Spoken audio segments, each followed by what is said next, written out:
Well, good morning. Good morning. I'm glad you laughed on that last thing. I knew you would when somebody said very poor golfer. I want to find out a little bit about this audience this morning, so let me ask you this.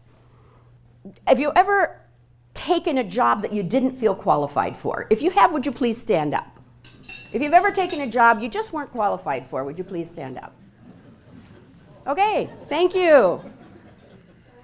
Henry Ford said that failure is nothing more than an opportunity to begin again, only more intelligently. Now, if your life reflects that belief, will you please stand up? Thank you. If you are crystal clear as to your values, and you can honestly say you live them consistently regardless of the consequences, would you please stand up? Thank you. Now, if you stood up for any one of those and you were saying to yourself, I don't know that I really ought to stand up for this, then I want you to just sit there and stew in your own guilt and self-loathing. No, honestly, if you stood up for any one of those, then you exhibit what seemed to be some of the outstanding characteristics of 12 top women leaders that I interviewed for this book. This is not a plug for the book. We are going to give some of these away at the end, but it's called The Unstoppables: Success Strategies from 12 Top Women Leaders to Supercharge Your Career. This is not just for women, but in fact, I didn't even start out to interview just women, but it turned out that one woman led to another woman, led to another woman, so I thought, well, they say narrow your market. I'll write that and talk about 12 top women leaders. But today, what I'm talking about, these are all women that made it to the top. So our focus today really is going to be on 4 themes. When I interviewed these women, there were 4 themes that came up again and again and again. So I decided I would call those the 4 cornerstones of leadership. And those 4 cornerstones of leadership very succinctly look like this. It's character, commitment, core work, and contribution. And I'm going to start with this one, character, because it is from character, our character, that everything else emerges. Would you agree with that? Yeah. Like who you're being, everything else comes from who we're actually being. I think it was General Norman Schwarzkopf, in fact I know it was, who understood the power of character as a driver for success in leadership when he said leadership is that potent combination of strategy and character. But if you must be without one, be without the strategy. In other words, don't be without good character. Have good character. Be someone who is morally and ethically strong. Be someone who has integrity. Be someone that when other people who want to be successful look at you, you'll be somebody that they will want to emulate. Character is really about your authenticity. Are you the person who says or who is who they say they are? Do you walk your talk? It has an awful lot to do with alignment. This is just one attribute today that I want to focus on of character, but it's that being internally aligned. Are you aligned with your vision? Are you aligned with your values? Are you aligned with who you profess to be? Are you aligned with your purpose? There are people in this room, I am guessing, who definitely have a calling, and you know what your calling is. I'm thinking there may be people in this room who do not yet know what their calling is. But you're here, and so your desire is certainly to be the very best you can be in whatever you're doing at the time. You're just not sure if where you are is truly the calling. But it matters not. If we are in alignment with all that we profess to be, I believe that in time that calling in some way or another emerges. I want to give you one example here, but before I do, would you agree with me that the true test of the character of a leader is most evident when the heat is on or the path is unclear? Would you agree with that? Yes. Would you also agree that it's when the outcome depends upon the conduct of the leader? Yes, and how about this? The leader has a clear opportunity to actually demonstrate personal alignment. So if these three things, that really is the thing that it identifies, I think, really, whether someone is true to their character, is that they have integrity.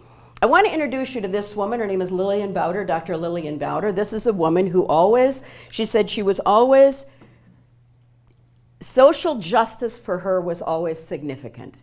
When she was, by the time she was 27 years old, she was not only a professor, but she was a dean at the University of Detroit. She was stellar. This woman, when you have conversation, have you ever sat down with somebody and it took about 2 minutes and you thought, I am sitting in the presence of someone who is just outstanding? That was how I felt with this woman. She then went on and spent almost 14 years as CEO and president of Cranbrook Educational Community. Who's familiar with Cranbrook? Okay, quite a few of you. It's really an internationally known school. It's located on the other side of the state. Kids come from all over the world. It's a boarding school, but kindergarten through high school, arts and science, I mean, it's the top of the line in absolutely everything. They have a worldwide reputation. She was the CEO president for almost 14 years. And then, and I won't get into why, but if you're interested, see me afterwards, and I'm going to let you know why she chose to leave there. But she left on her own terms, very good, and she had taken the Cranbrook places they had never been before. She then became Vice President of Public Affairs for Masco Corporation, and then finally CEO and President of the Masco Foundation. While she was at Cranbrook Educational Community, she hadn't been there very long, she said she noticed that the early grade school teachers were drawing a bagel next to the Jewish students' names. And so I asked them, why the bagel?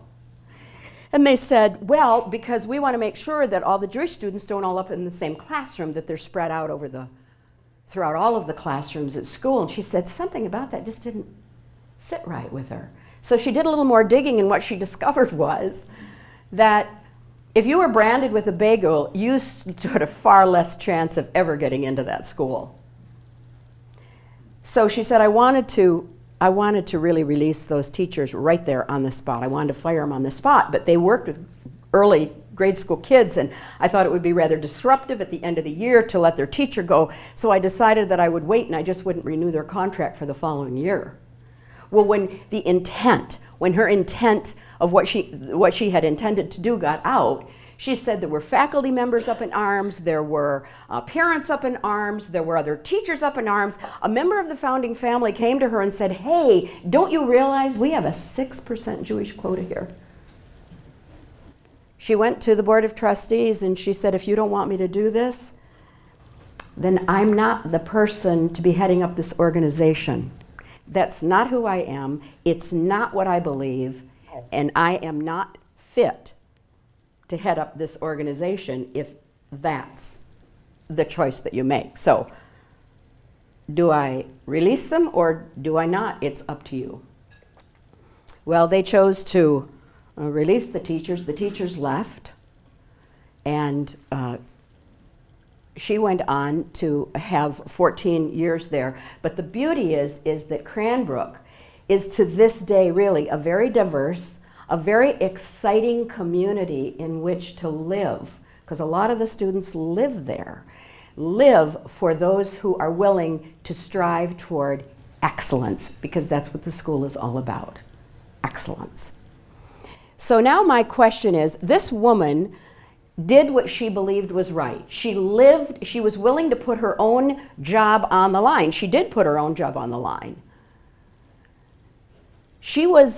What she did was a watershed event. We'd call that a watershed event. And I would say she was a real game changer, not only for the students then, but for all future students that would enter that organization. So let me come back to this. This was my question. Was the heat on or the path unclear for her? Yes or no? Yes. Would you say the outcome depended upon the conduct of the leader? Yes or no? Yes. And did the leader have a clear opportunity to demonstrate personal alignment with what she had said she was all about? Yes or no? Yes. And it is that authenticity, that you can't fake. You know, they say fake it till you make it. You can't fake character. You either are it or you aren't. You can't fake it. It's a manifestation of what people see on the outside is what is a matter of what's on the inside. So character is foundational. Character is what I would call it's really the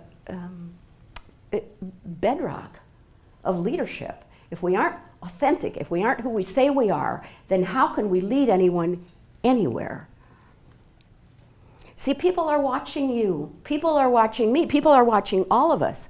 So do you walk your talk? Are you the person that you profess yourself to be? Are you someone who really is committed to your vision that you say you're committed to the values that you say you espouse?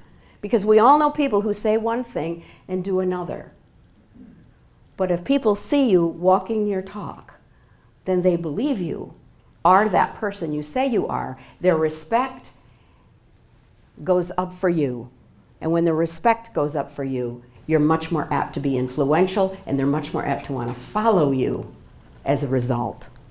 Lou Holtz. You all know who Lou Holtz is. Notre Dame, we've associated him forever. College Football Hall of Famer. He's very famous for having said this. He says this a lot. If you don't make a total commitment to whatever you're doing, then you start looking to bail out the first time the boat starts leaking. It's tough getting people to shore, getting the boat to shore with everybody rowing, let alone when the guy stands up and starts putting on his life jacket.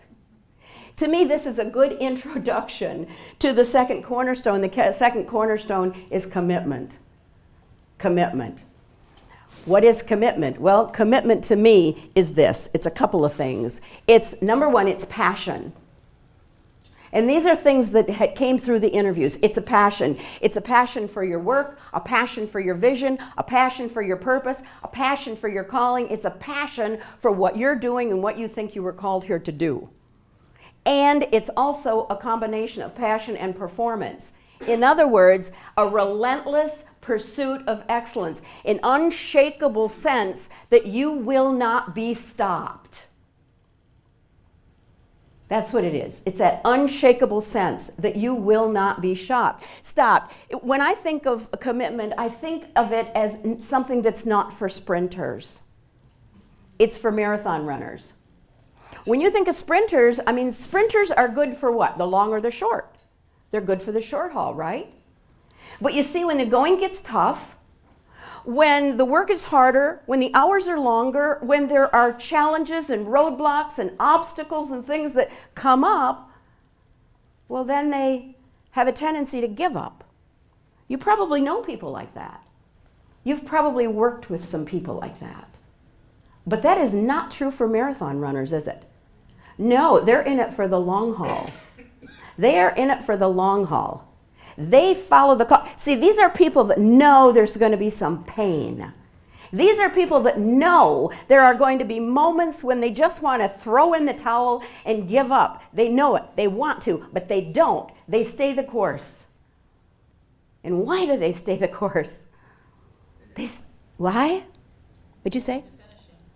Yeah, because they know. Well, you can probably tell I'm not a runner, but if I do know something about runners, I'm not a runner, but I've seen runners, I've talked to runners, but they stay the course because when they stay the course, they know that eventually they're going to get into the zone and their legs are going to take over because they know that their legs will know exactly what to do when they get in that zone. Right? That's what their legs do when they're in that zone. So when they get to the finish line, when it's in sight, they press on.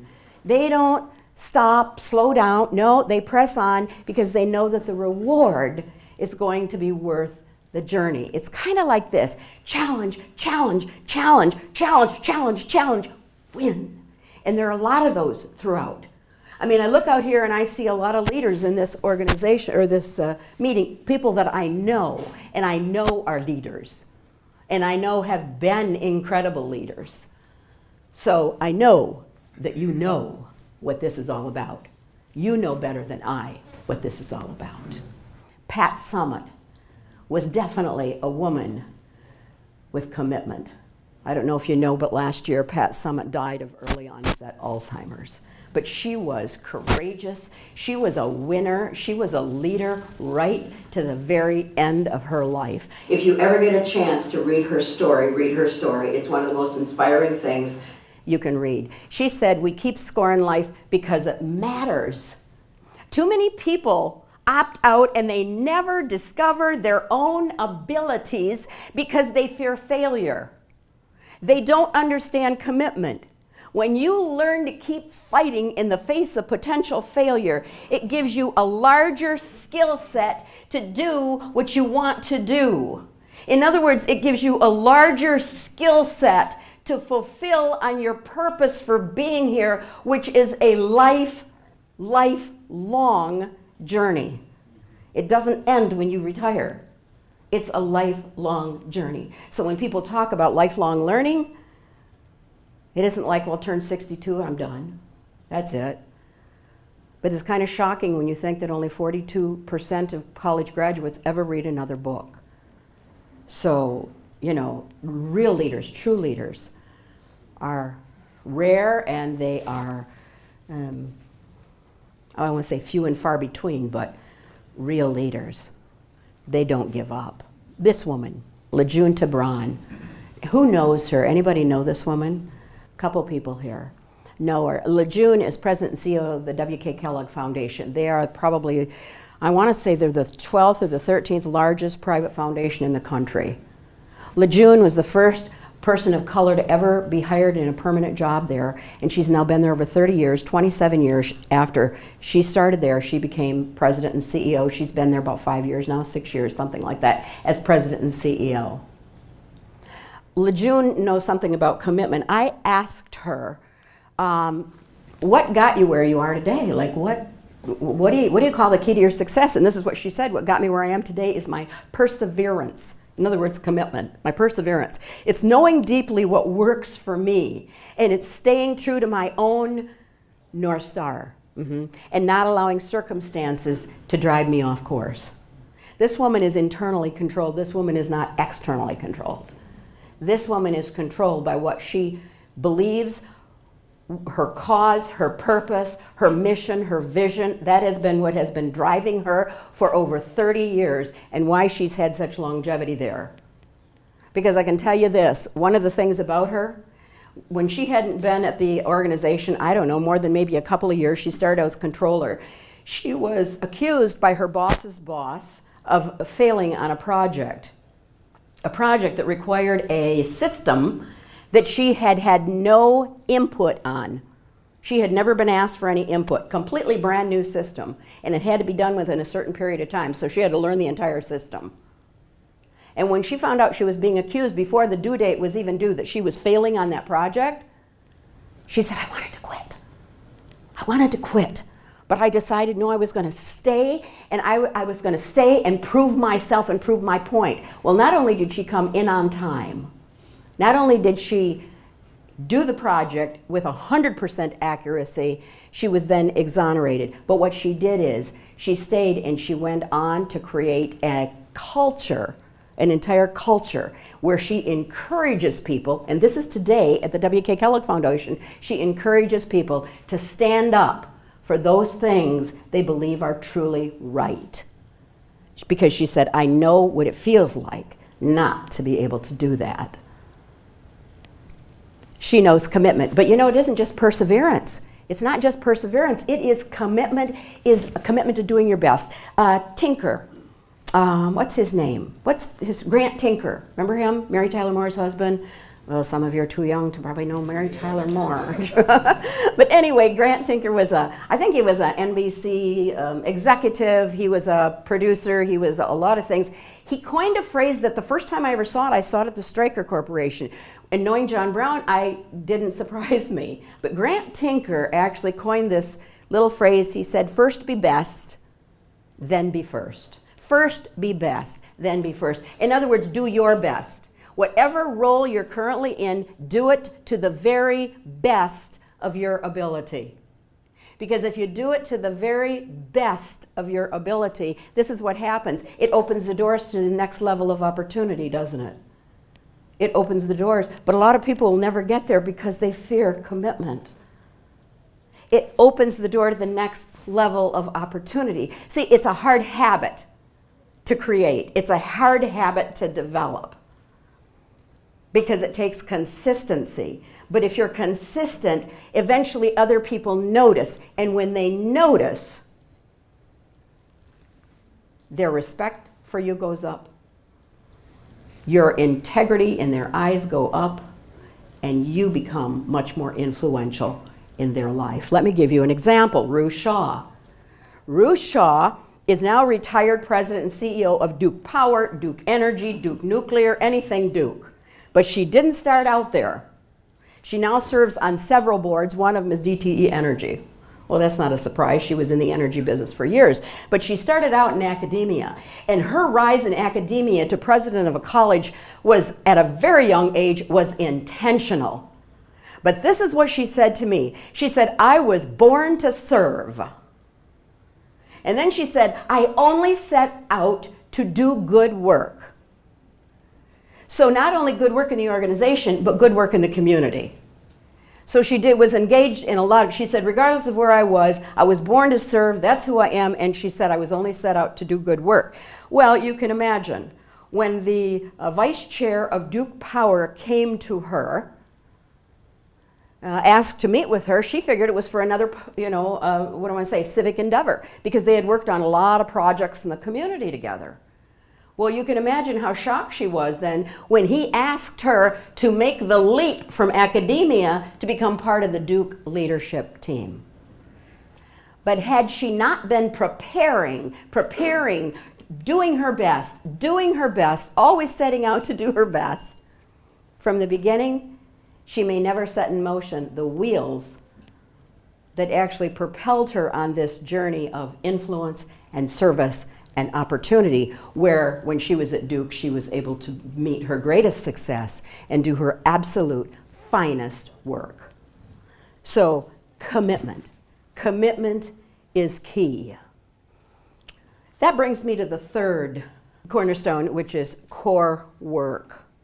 Core work. No man is an island, is he or she. No man is an island. We need other people. Sometimes some of us need a few other people. Sometimes some of us need a lot of other people, depending on the business. But we need other people.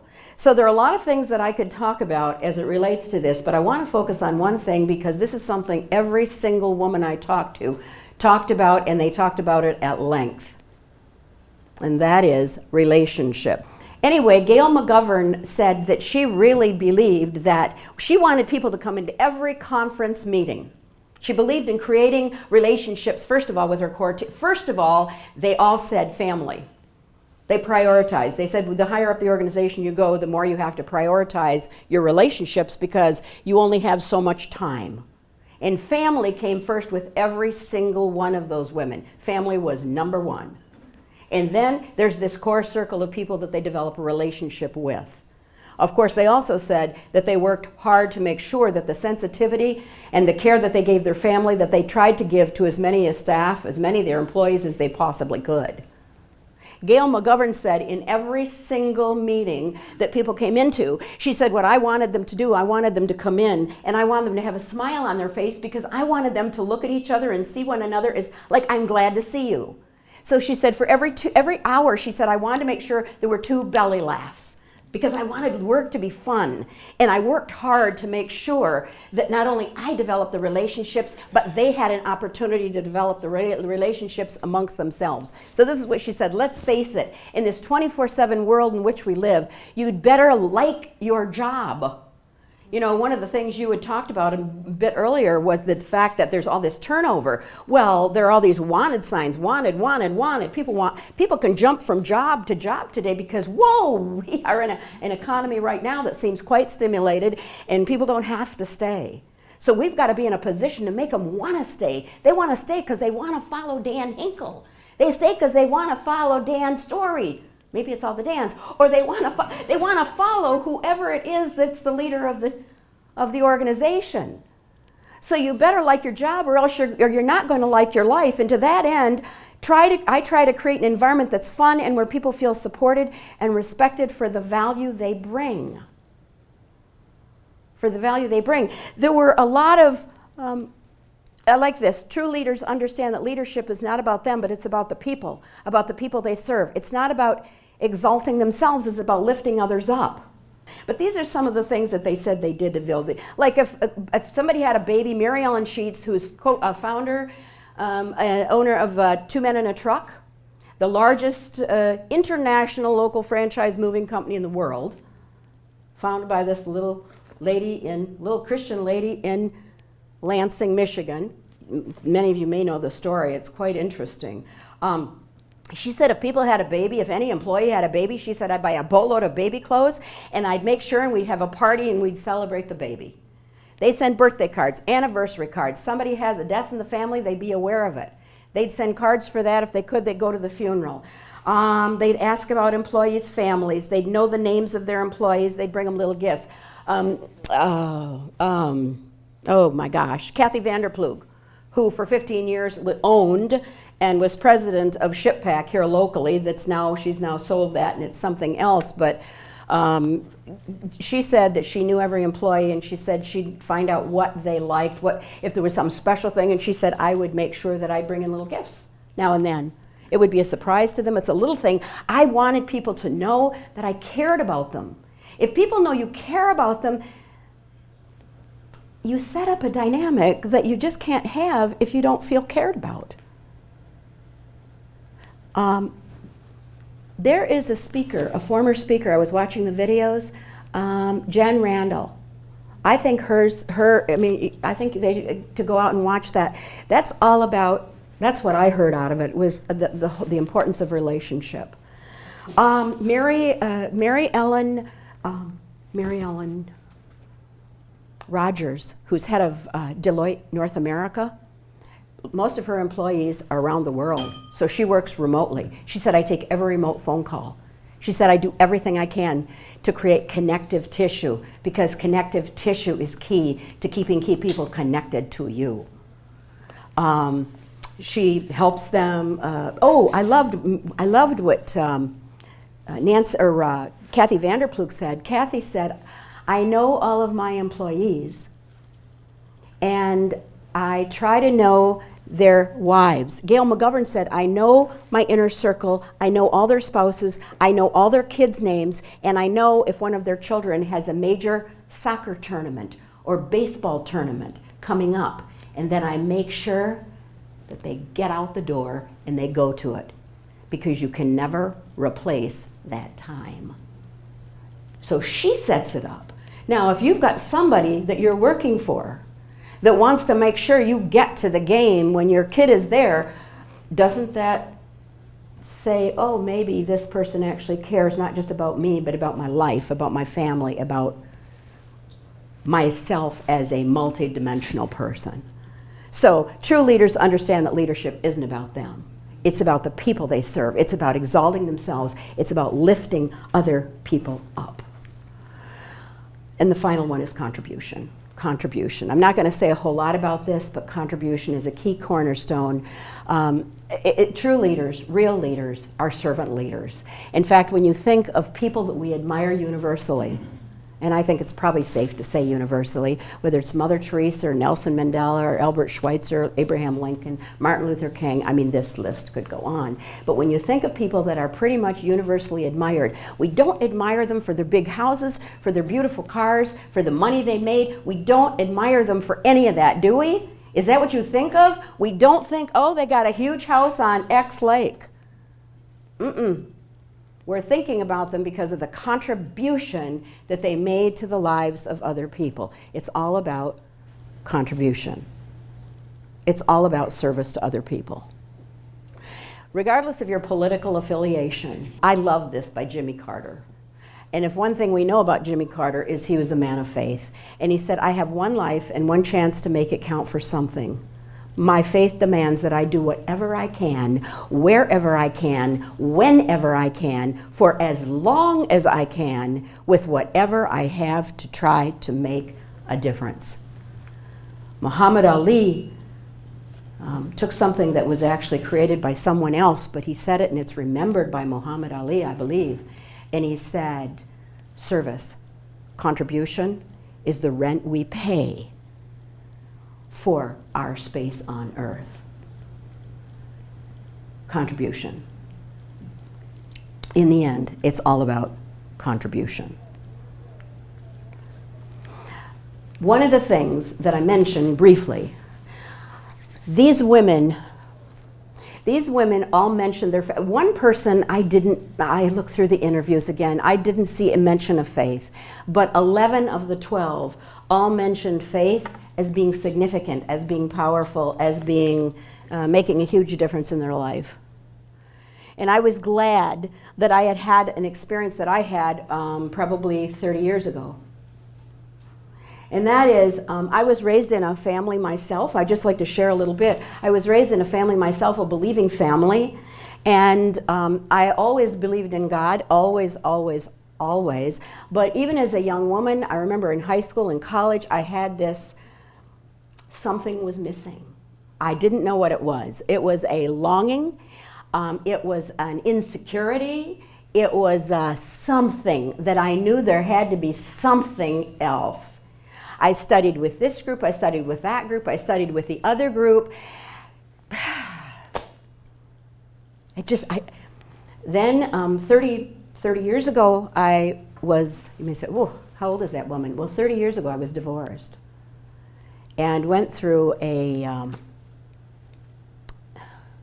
probably a year of depression. I didn't know it at the time. I described it as saying I felt like I had a heavy metal blanket that I was carrying around, and it was like if I could just get rid of it. I had a ton of work. It wasn't like the business was hurting. Oh my gosh, the business was soaring.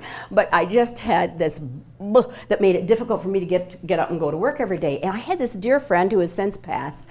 His name is Frank Sheldon, and I was telling him this, and he said, I've got a book for you, and he gave me a book by Robert Hudnut called Meeting God in the Darkness. And I remember I had a program to deliver up at Crystal Mountain, and it was a beautiful August day, and I would do my seminar, and I came in, and I shut the shades, and I got in bed, and I'm reading this book, and it's not like anything you hadn't heard before.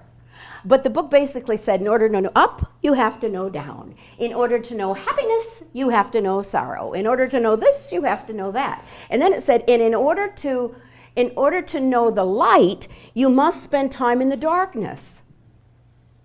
And I thought, and I said right out loud to myself, well, and he said, oh, because meeting God in the darkness. And I said, well, Lord, I'm in the darkness, but you are not coming to me. That God comes to you in the darkness. And I said, I am in the darkness, but you are not coming to me. Well, a week later, I am working at what was then Butterworth Hospital. It's now Spectrum. We now know that it's Spectrum Hospital. I was doing this year-long annual management development stuff. And I'm on the way home. It's a beautiful August. It's the same month. It's only a week later. And I'm holding my hands at the 10-2 position on the steering wheel because the weight on my chest was so heavy, I felt like I was going to be sucked right down into the seat. And I was thinking about everything in my life that had not turned out. I was thinking about, I had a daughter who was in major rebellion.